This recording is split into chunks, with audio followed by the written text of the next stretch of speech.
Welcome to Ghost of a Podcast. I'm your host, Jessica Lanyadoo. I'm an astrologer, psychic medium, and animal communicator, and I'm going to give you your weekly horoscope and no bullshit mystical advice for living your very best life. I like using astrology way beyond signs, and I'm obsessed with the outer planets because I'm really interested in how inherited issues are reflected in the birth chart and how they impact our relationship to ourselves and others.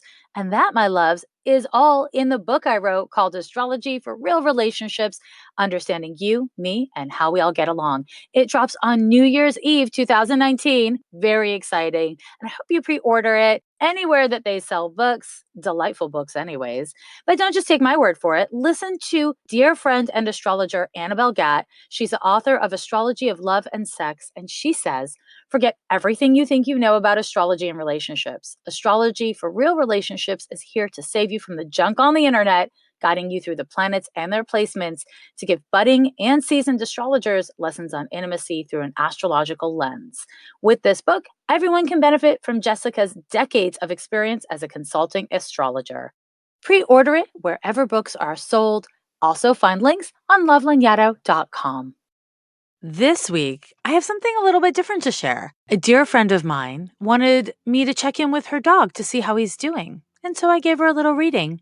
My name is Milana Vayntrub. I have this dog named Hank, and you actually met him once or twice, and that's who we're here to talk about. Well, but also about me. I am a writer, actor, director, activist, talker, yapper, schmuck.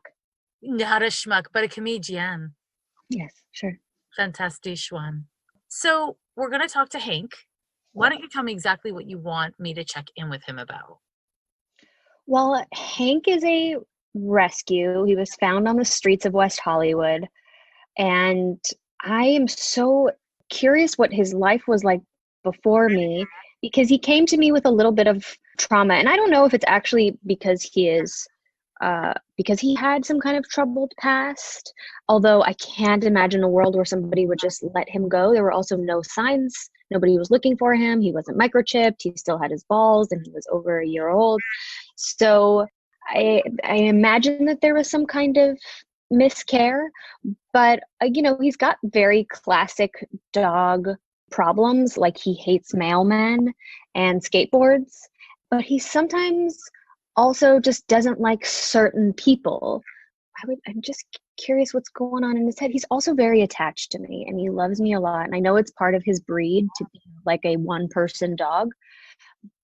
I sometimes wish there was a way that I could just like call him when I have to go on a trip or something and just be like, I love you, buddy. I'm going to be right back. Don't freak out.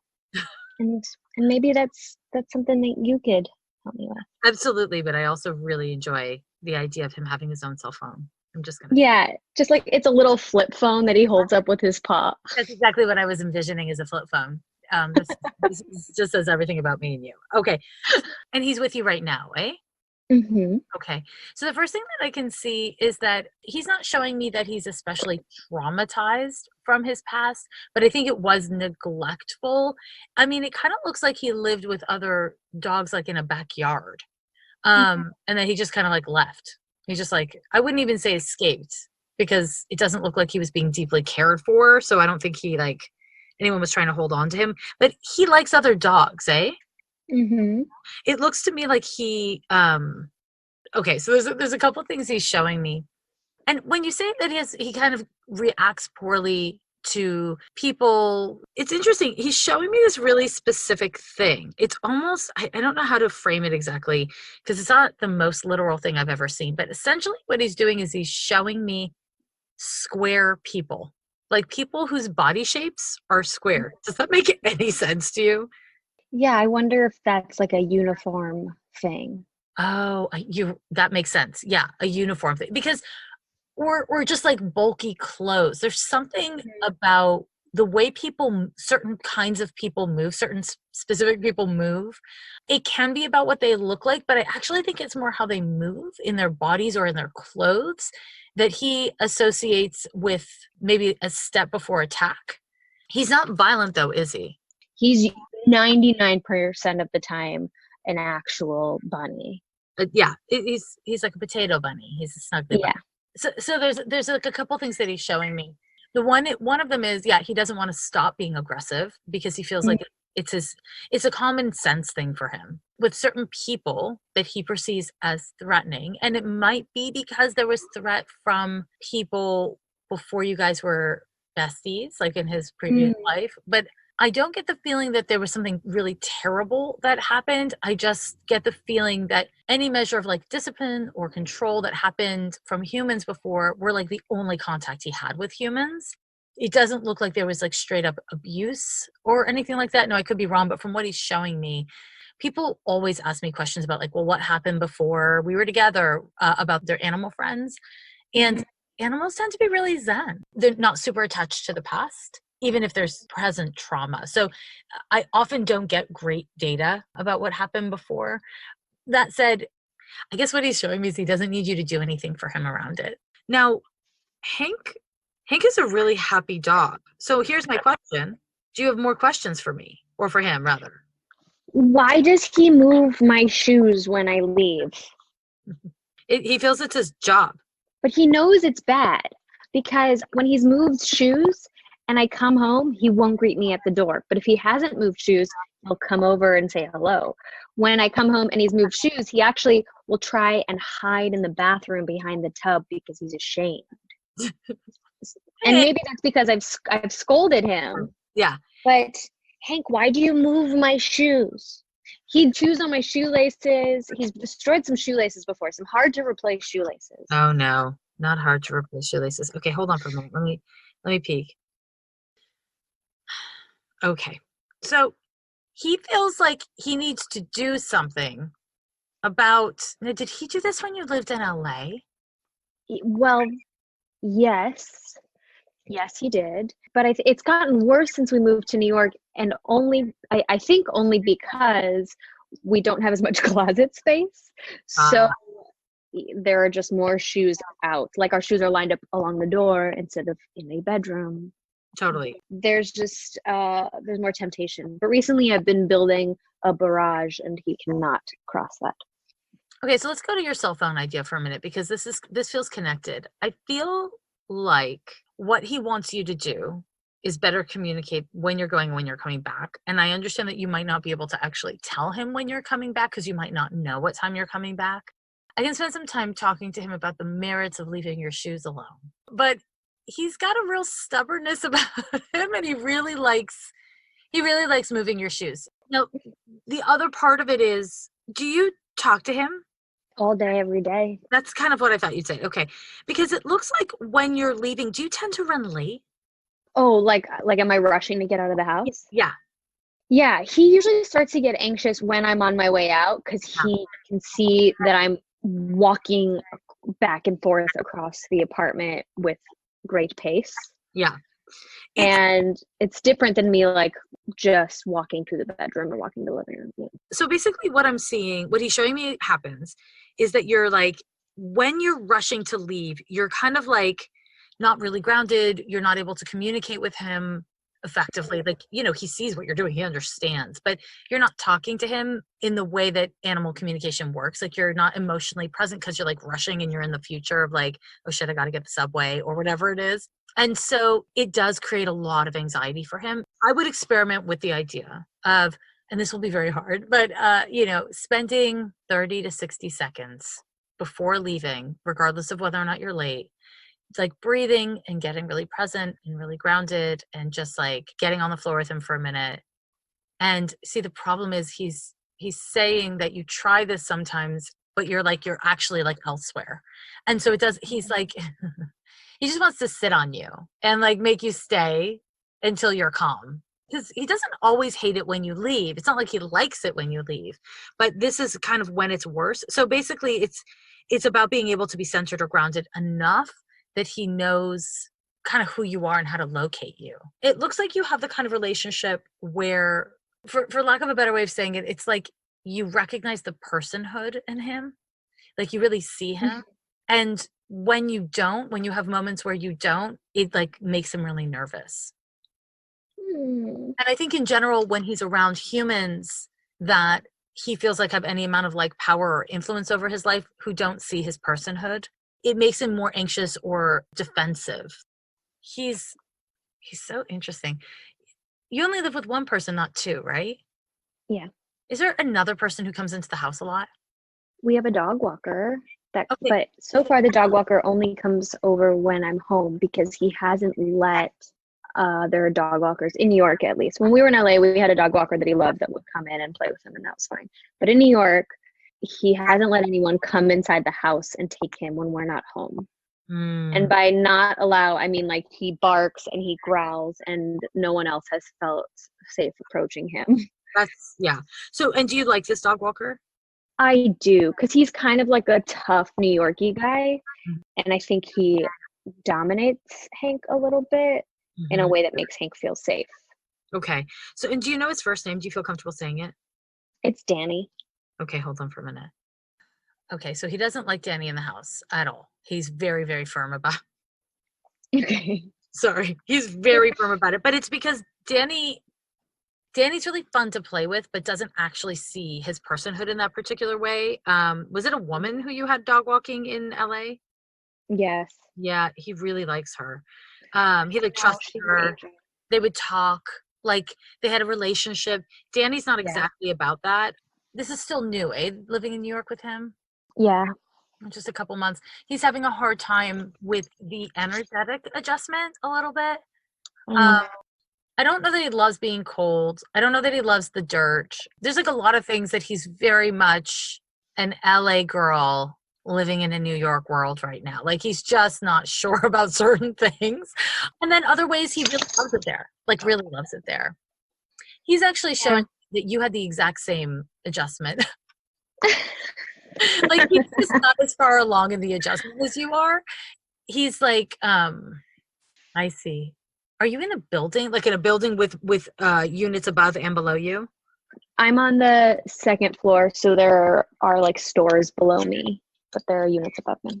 Okay. Oh, yes. I guess yes. Noise. It's like noise and energy. He's just not used to having noise above and below. He's not used to having energy from so many different sources all at once. It is making him a little needier. Did you change his food as well? I did. It's just a lot of change at once. It's better food. He likes it better. Is he eating it? Yeah, he's eating it so much better than the other food. Than like the more expensive food. Yeah, he's showing it to me. It looks yellowish. It looks like gold. He loves it. But the problem is that it's more new. And so even though he likes it better than the other food, and it's objectively better, is what he's showing me, it's just like everything is different. And what you do for fun is different. And like where you are when you hang out is different. The air is different. He's just really like shocked. Let me ask you something about Hank's well-being. But do I need to take him to the doctor? He doesn't want to go to the doctor. So let's just start with that. So because I asked him, which was a mistake. I should approach this differently, but he does not want to go to the doctor. Have you brought him to the doctor once since being in New York? Yes, one time. He hated it. It was awful for him. He hated it. It was very cold. I know he had to get shots. Oh, okay, that makes sense. He did not like it at all. He's just like, please do not bring me back to the doctor. If you have a concern, bring your dog to the doctor for sure. / he's not showing me distress. Mm-hmm. So I'm not getting a strong like, yes, please do that. But if you're at all concerned, absolutely you should bring Hank to the doctor. But I don't see that. But I could, he doesn't want me to see it. Yeah. He doesn't want to go to the doctor. I'm fine. Get off me. I'm fine. Exactly. That's exactly it. And also like he just is, now that he's showing me the doctor, he's really showing me that he really didn't like the doctor. It's weird because everything's heated in New York, but he's just showing me that everything's cold. I know. Put a jacket on him. He does have a little yellow raincoat that's fun to wear for me. Yeah, for you, obviously. He's not that kind of. Okay. Here's another question that is controversial. Okay. I was thinking about taking him back to LA just because I'm going to be traveling a lot and having him stay with my roommate there. What's her first name? Christine. Would he be happier there than with like the back and forth of me, than the instability of me coming and going, and him being with like other people, and He doesn't want to be with New York people that he doesn't know. yeah, That's a clear thing. Why not your mom? because she has a cat, and that cat will poke Hank's eyes out. That's respectable. I respect that as a cat myself. I So your roommate, is she going through a breakup? No, I don't think so. She's going through the opposite. I think they're gonna move in together. I see. She's like falling for someone, and because Hank is showing me a concern about her relationship status as her being the person to stay with. So I guess his concern is, does she have the bandwidth to really be his best friend? Because if he's gonna be someplace that's not with you, he wants it to be like, if he's gonna like move and all that kind of stuff, he wants it to be really, really good. Basically, the longer I talk to Hank, the more he's like you. He wants to feel joyous, and so I guess is she really seriously open to it? Yeah. Listen, he really likes her, but he doesn't want to be second fiddle. But I don't think your partner exactly wants or is ready to take on the kind of like care and consistency that Hank needs. Yeah. I mean, it's a big commitment. It's a lot of time. It's a lot of emotional energy. I mean, he's always on my mind in one way or the other. Yeah, of course. He's your best friend. I mean, that's real. And he relies on me for life. Yeah. Like for survival. Yeah. And does Hank get on well with your partner? Yes, they do love each other, but also Hank is really a one-person dog. Yeah, like he treats my partner way better when I'm not around. That makes perfect sense. What he's showing me about your partner, I don't know if you use that term, partner, boyfriend. I use that term. Both, sure. Sure. Okay, cool. Your cookie. He's showing me that he's like, they have work to do of just like really spending time together and getting to know each other. It's like Hank has these ways that he's gotten to know people in your life before, and it's just going really differently with your cookie. And I don't know why I'm calling him a cookie. I feel like you're doing that because you're psychic and because it's a word. It's very close to the word we used for each other. Okay, thank you. It's just like the ways that Hank knows how to get to know people in your life haven't exactly played out in the situation. And I think it's a combo platter of Cookie isn't a girl and isn't in LA. You know, it's like just different. It's just different. It's not bad. It's just different. And so Hank is feeling more slow with Cookie and not hesitant. He doesn't like distrust him. It's slower. And so if you're leaving, he doesn't want to stay in New York. So I think that's kind of the answer of it. You know, I think he really does like the warmth and the comfort of LA. Yeah. Not to poo-poo on New York. Je love New York. But that's what I'm seeing. And does he move Cookie's shoes as well? Yes. Yeah. Less so, but it happens. It's a love thing, actually. It's like evidence that he likes Cookie. It's like nobody's don't get booed with Hank. You know what I mean? So this like shoe stealing is actually like a sign of like my person. Yeah. Hank is cute. Hold on. So you don't use sage? Sage in the house? Yeah. We have a ton of Palo Santo, but Hank doesn't like fire. He doesn't like it at all. But you used to use it more in LA than you do in New York, is what he's showing me. Is that correct? Yeah. I don't think I have any sage in New York right now.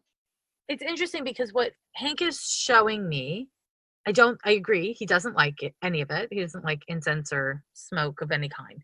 But what he's showing me is that he thinks you should use the sage again. He just thinks it works better. Oh, okay, buddy. I know. And whatever you say. It's interesting. He's showing me like you hold on to more in New York. And he's just like, he just understands that it would help you to let go of more. It's not about like anything other than just the energy, you know, it's not like something's wrong. This is really funny. So you wanted to do this with me because you wanted to check in on Hank, but Hank actually has an agenda of checking in on you. This is really funny. He's also, are you writing? Yes, every day. Every day. And you don't bring him with you when you write? Oh, no, I do. I write from home. But, oh, this is him speaking. Hello, hi. So Danny comes in the morning so that I don't have to walk him in the morning, so that I can just wake up and write, because that is when I can write. That's when my brain wants to do it. Totally. So walking Hank was, hold on, buddy. I'm going to have to take this away for a second. Oh my God. I just threw it on the other side of the room and he bolted after it. Okay. So, yeah, it was just harder to get going if I had to walk Hank for an hour in the morning. Of course. Yeah. Creatively. Yeah, of course. You wouldn't have time for it.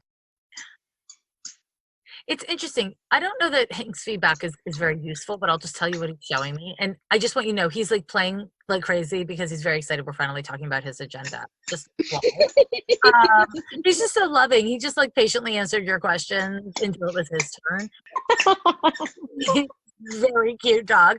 But he feels like there's like this seriousness that comes upon you when you're writing. Like you get so laser focused that's when he thinks you should sage first to kind of lighten the load, because it's almost like what he's showing me is like, this is not the metaphor he's using. I'm just going to use this metaphor. It's like you're trying to sing a song, but you haven't warmed up your vocal cords. Essentially like the same thing, kind of making it easier for you to have your creative process. He really likes writing with you. He really likes that time. He's very enthusiastic about you going out. He calls it playing. He's talking about when you're like performing or doing some sort of like work thing that you really enjoy. He refers to it as play. So when you leave to play, he's actually fine with it. He's supportive of it. Everything else he thinks is a waste of your time to be awake. So it's like if you're not playing, he kind of thinks like, well, why didn't you bring me with you? There's really no reason for me to not be there. If you're playing, he gets it. It's like dog park time for him. You know, it's like he wants you to be nearby, but he doesn't actually want you to be in the park with him. He's doing something else. And he understands that for you, whether you're directing or you're acting or whatever it is that you're doing, if it's something you really enjoy creatively, it's that same thing. And so he just wants you to have a high quality of life. But if you're not at like a 10 out of 10 for happiness, he should be there. There's no excuse. So that's his little 2 cents. Hold on. Okay, let's talk about his water for just a quick minute. It's a shallow bowl. Uh-huh. And do you change it frequently? Well, he drinks it so fast, I'm always refilling it. You're constantly refilling it, yeah?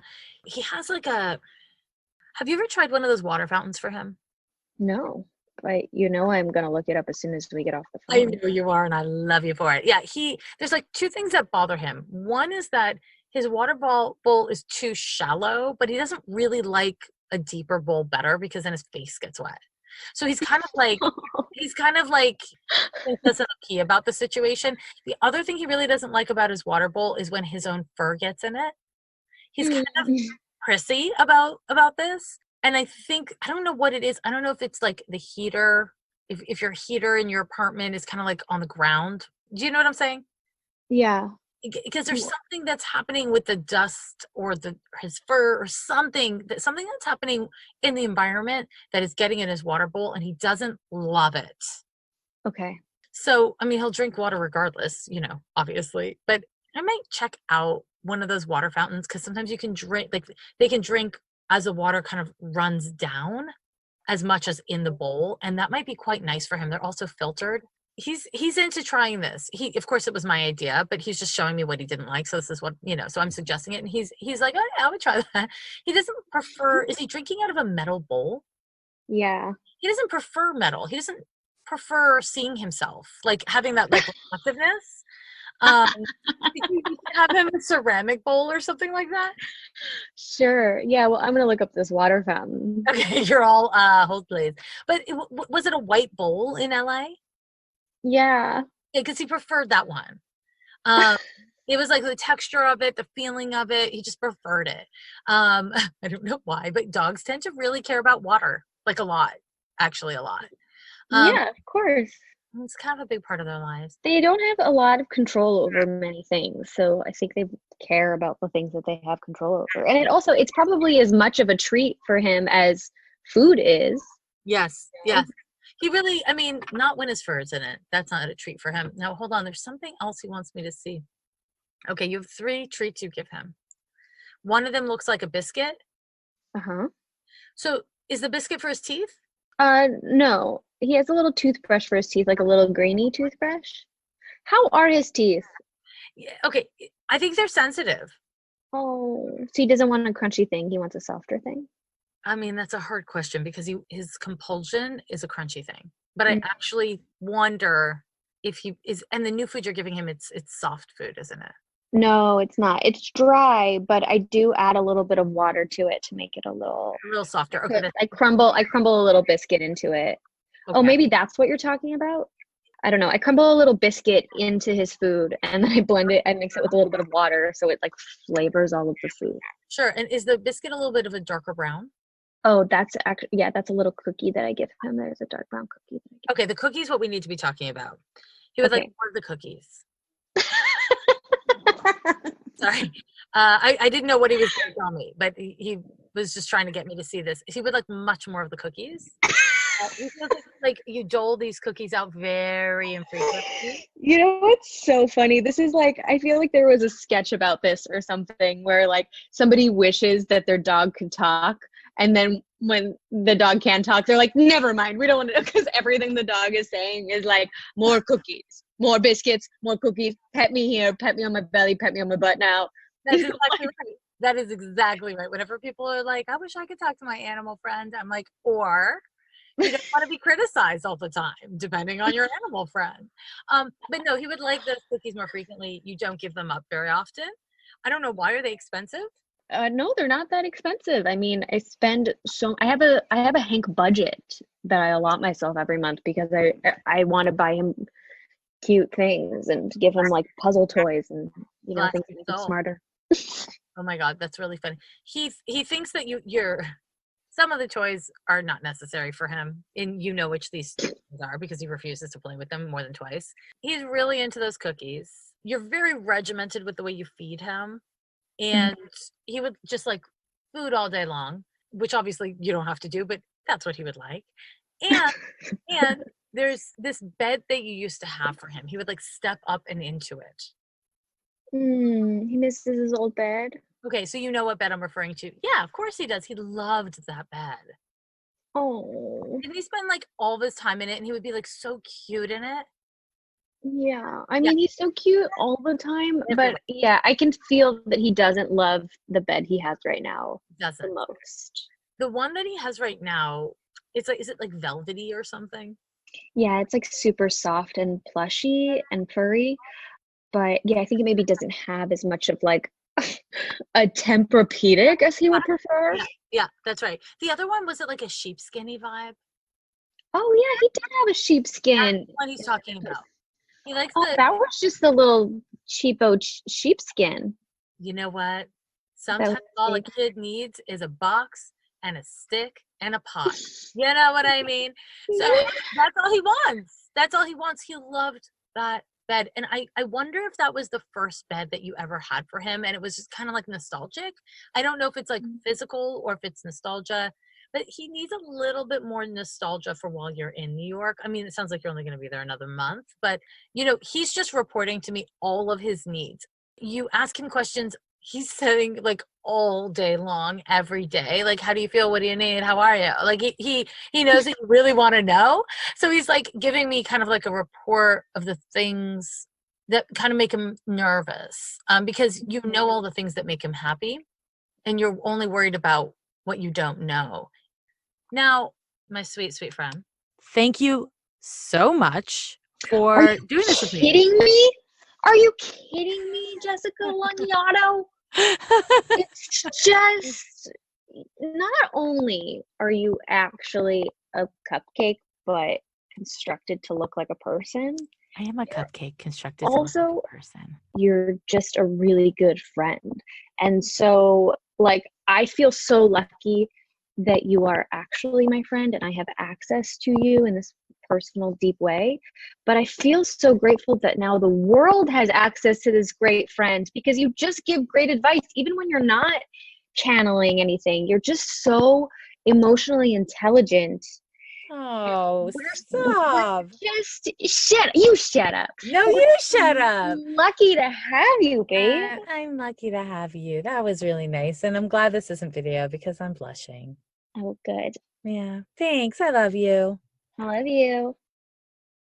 You know, I'm all about mental health and mental wellness, and that is why I want to tell you about BetterHelp. They are an affordable option for meeting with a therapist weekly, biweekly, whatever you need in order to support you on your path. Astrology is amazing, and so is this podcast. However, it can't replace the special bond that occurs between you and a therapist, and also being able to talk about your issues and self define what they are. You can communicate with your therapist via text, on the phone, or on a video session. BetterHelp.com is secure, convenient, professional. Best of all, Ghost of a Podcast listeners get 10% off of your first month with discount offer GHOST. So get started today, especially in light of the forthcoming holidays.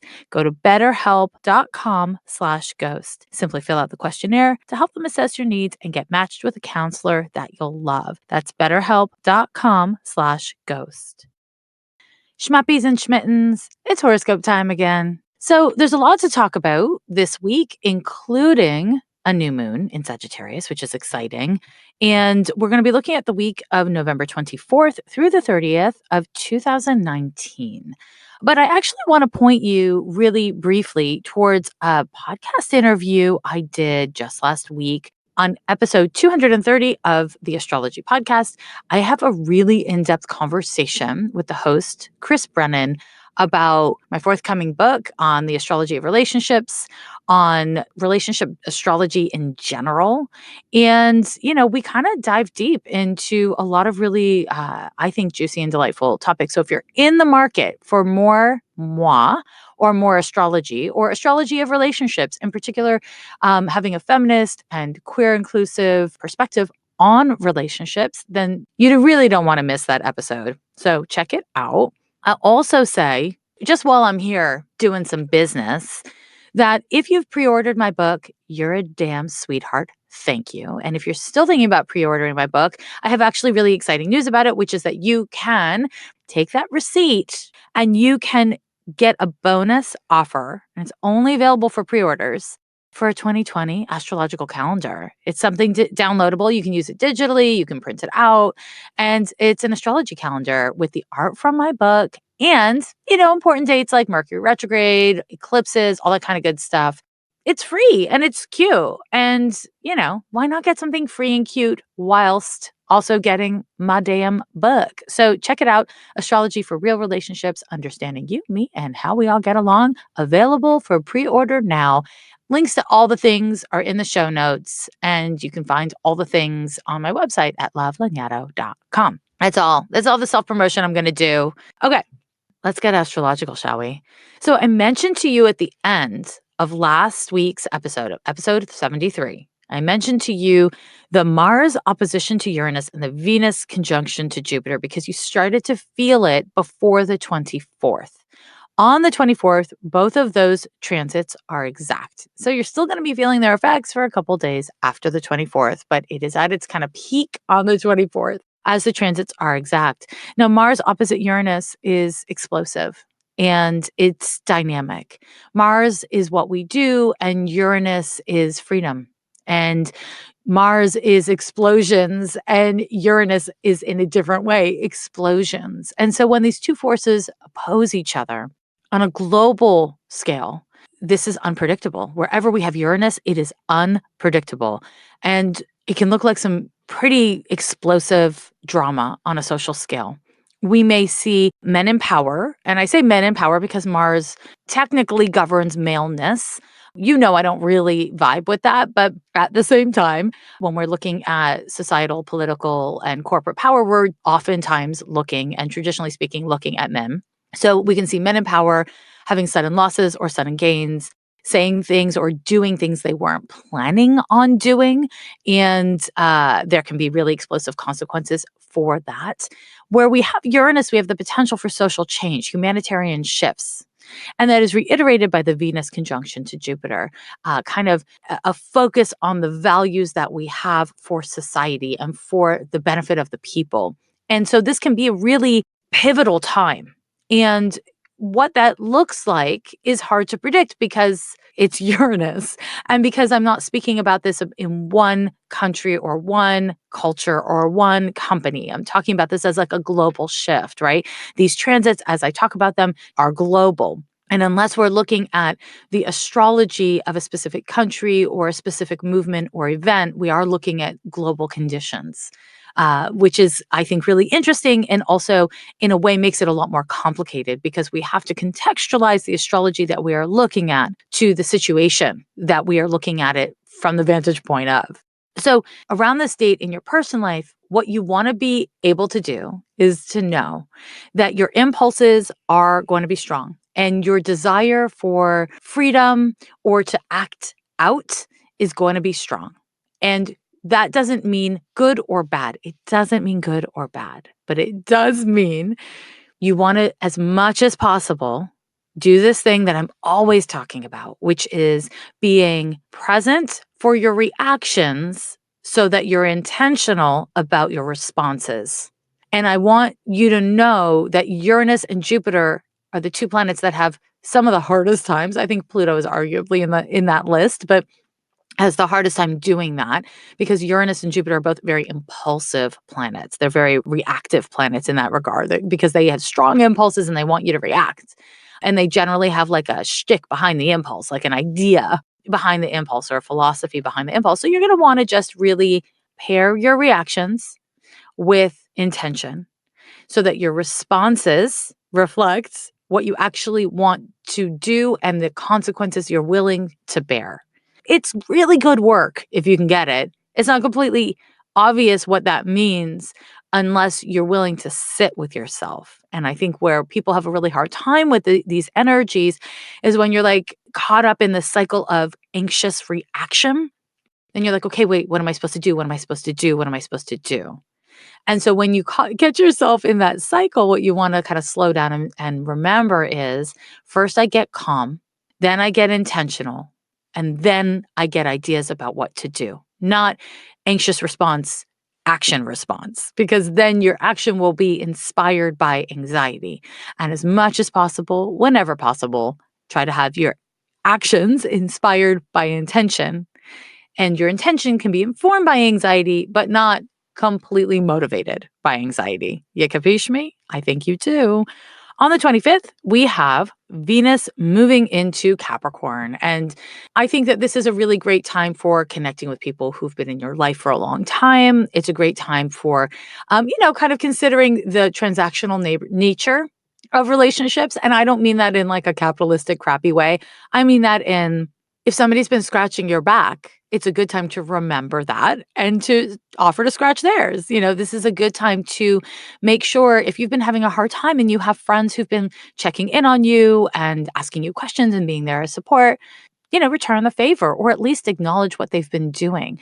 Venus in Capricorn is very much oriented around barter. It's like, let me take care of you and you take care of me. It doesn't have to be in the exact same way, but it is really kind to return things in kind. Now, additionally, Venus moving into Capricorn is yet another planet in the sign of Capricorn. And it deepens the lesson or it deepens the theme, both for you personally, for the people in your life personally, and also globally, of looking at hierarchies, the hierarchies of what we value, how we value it, how we engage with the things we care about, and what resources we devote to the people, the things, the ideas that we care about. So this is a nice theme to continue to consider as we are in Sagittarius season, but moving into a very Capricorn vibration, right? And that will only increase next week when Jupiter enters into the sign of Capricorn as well. Trust, I'll talk about it next week. On the 26th, we have a new moon in Sagittarius, and that'll be happening at 7:06 a.m. Pacific time, okay? And new moons, as I always say, are when the sun and moon are the exact same degree of the exact same sign. That's a new moon. And generally speaking, new moons are excellent for setting intention and for starting a new cycle And whenever we're talking about new moon and full moon, we're always talking about the start and the end of an emotional cycle. And the reality is that when we get too precious and when we get too analytic about these lunar cycles, then we miss the point, because big change, big growth, big development in our lives is really comprised of lots of smaller shifts, adjustments, insights, failures, successes, changes, right? And when we have these lunar shifts, so there's a new moon every month, there's a full moon every month. It happens every month. We have one of each. And so when we can strive to be present for these lunar shifts, what happens is we, over the course of time, create a more present life where we make more conscious choices, where we call things in with greater intention. And then when whatever results we get, they make more sense to us because we were really present for our actions or our lack of action along the way. So this new moon in Sagittarius is actually quite lovely. I look at the new moon chart and I am not worried. I don't see anything terribly upsetting, which is so wonderful. I mean, we do have the Uranus-Mars opposition in the new moon chart. It's still an active transit. Now, with both having the sun and moon in Sag, this Jupiter is almost at the 29th degree of Sagittarius, and there's 30 degrees of every sign. When planets hit the 29th degree, they tend to be really powerful in their effects. So because of all this dynamic Sagittarius energy, with the curveball of Uranus-Mars opposition, this can be a time that is distracting, overwhelming, inspiring. It can be a time where things happen that you weren't expecting, or you surprisingly do something that you weren't planning on doing. It just kind of happens. And what you want to make sure of is that whatever you're doing comes from a place of intention and reflects your vision. And when I say reflects your vision, I'm talking about reflects your vision of the person you intend to be in the world. The morality you choose to live by in the world, the fun you want to have in your life, and the participant in society that you hope to be. Actually, it's a really dynamic time because it's not necessarily about trying to get you to get out there and do things. Because we're talking about the moon, I'm trying to get you to go within and align your vision for what you want to do. And this is a beautiful thing about Sagittarius and Jupiter being its ruling planet, is that it's about vision. Jupiter, Sagittarius, this sign and planet are both associated with manifestation.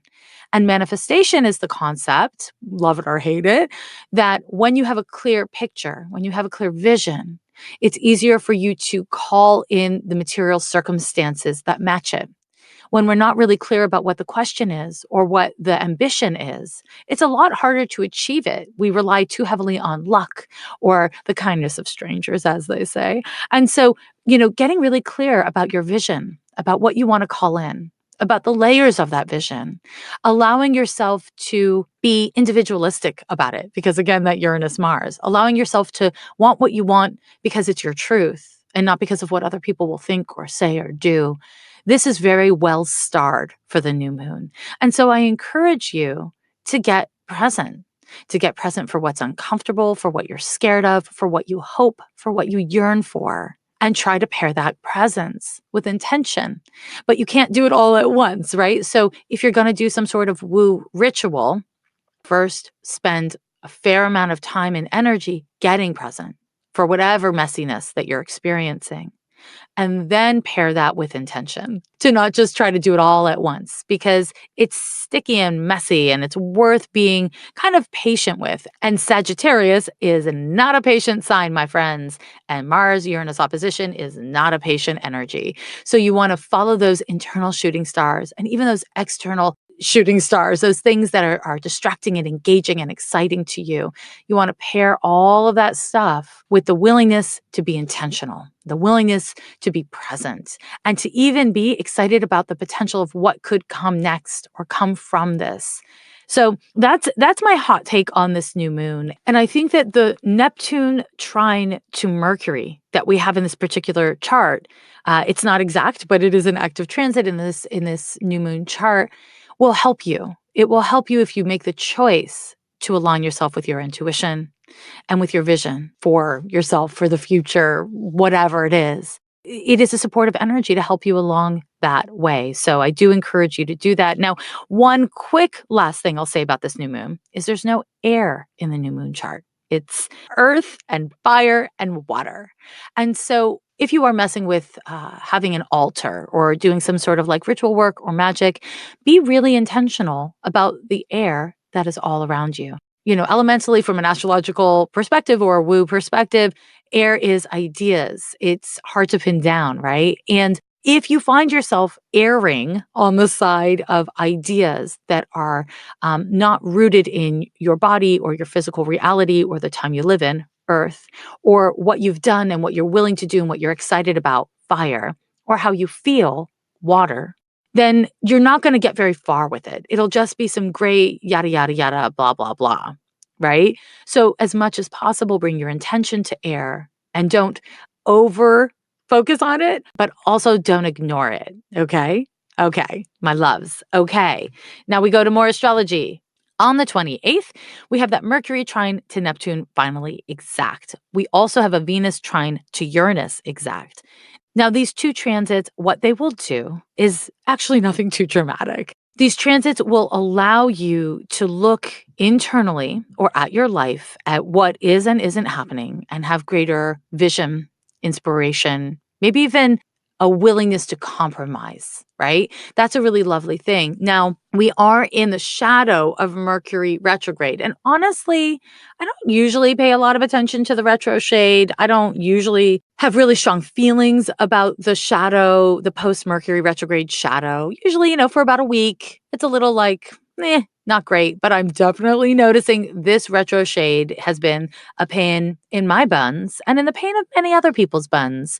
And so if you are finding that it is also a pain for you, December 7th, it's technically over. And what retrograde shadow is when, the planet is retrograding, it's moving backwards through the zodiacal degrees. And then when the retrograde's over, it moves direct. So it retraces its steps through the zodiacal degrees. And the shadow is basically when it, for all of those degrees that it's retracing, there we go. That's the shadow period. So it's technically over December 7th. However, I imagine and hope, fingers crossed that I'm right about this, that by around the 27th, 28th of November, we're going to feel a real lightening of this retro shade. But, as long as you're in it, you're in it. And the shadow period is a great time to review what went on in the past month with the retrograde. And certainly this Mercury trine to Neptune and Venus trine to Uranus will support you in doing that. So I encourage you to, use this energy with as much intention as you can. But, as I always say with these easy, lovely transits, you're not going to notice them for the most part unless they're hitting your chart or you're doing something really intentional about it. So why not? Why not leverage as much as you can? The final transit of this week is another transit from Mercury. It's Mercury forming a sextile to Saturn. It's a nice, stabilizing transit. It's a great time for making plans, running through your inbox, reviewing your approach to things. It's real practical. So if you can do that, especially if you can do that by reviewing what happened in the retrograde, you will be making really good use of this energy. Speaking of making good use of this energy, you can write me questions for the podcast. Obvi, you can. You just go to ghostofapodcast.com. All right, thanks, my loves. I'll talk to you next week. Bye. Every year they say